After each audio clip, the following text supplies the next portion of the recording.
On our two islands, there are nearly 200,000 young people with time, questions, and a desire to learn and figure life out. University campuses are a ripe harvest for the gospel. Our ministry has been focused on uni students for most of the last 50 years, and campuses have been greatly impacted for the gospel. But this wasn't done by mere hard work.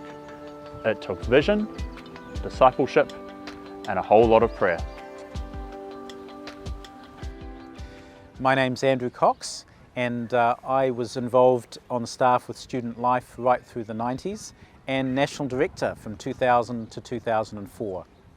I began my journey with Student Life at Auckland University, and in the mid-90s we brought a team down to Waikato University to pioneer a new ministry. So we had to take those experiences and the materials and the ideas that we had and then put them into practice in a new environment. And that was a really good thing for us to do.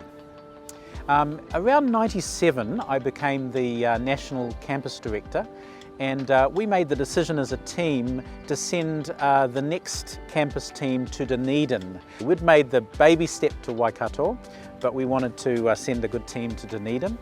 And so by the end of the 90s, we had 4 cities with campus ministries on them, which was really good. We were really starting to expand, but from a strong base.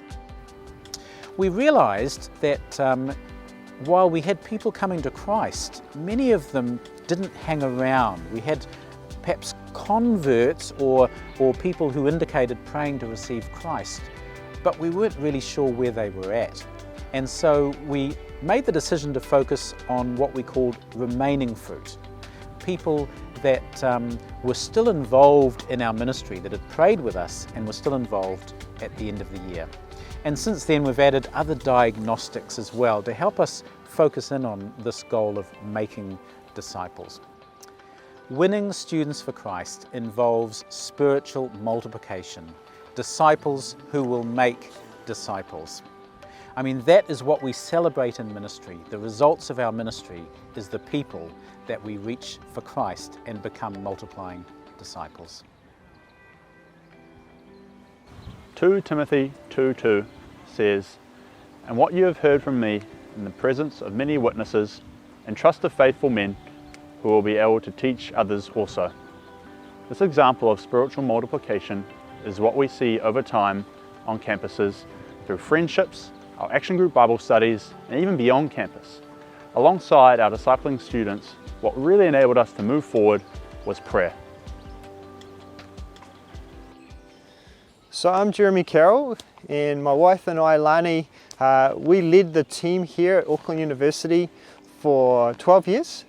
And I remember the first 3 years being really tough, hardest years of my life. And I remember the results as well would frustrate me. I remember there was a couple of years in particular in those first 3 where we got over 60 people coming to know Jesus in those years. But by the end of each year, only 8 of them were still involved in our movement. And I remember sitting with our team, and we just knew things had to change as we were processing that and thinking about it. And we decided upon 2 things. Firstly, we decided we're going to spend more time in that first term where we were doing our big major outreaches with people who were coming to faith with us. That was the first thing. Secondly, we just knew that we hadn't been praying enough, that if we really wanted lives to change, we needed to shine the spotlight on prayer. Well, coming into that year, we did those things, and students started praying more and more, and they were passionate about it. And by the end of that year, we all knew something was different, and the results showed. 24 were still involved, and that was what we really cared about.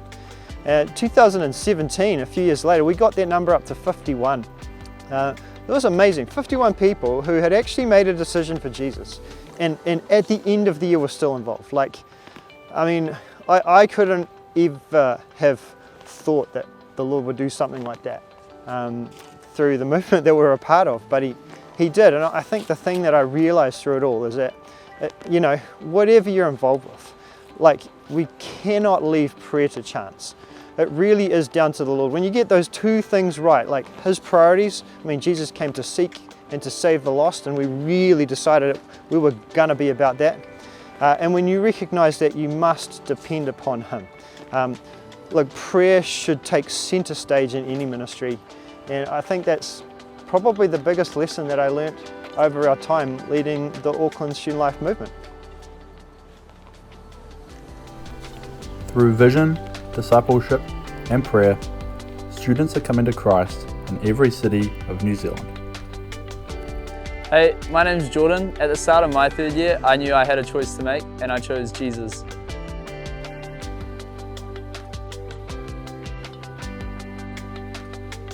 I'm Michaela, and I study here at Victoria University, and I was saved by grace and chalk.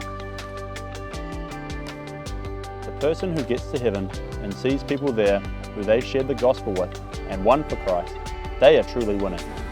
Everyone is trying to win something in life. What are you trying to achieve? Or what race are you on?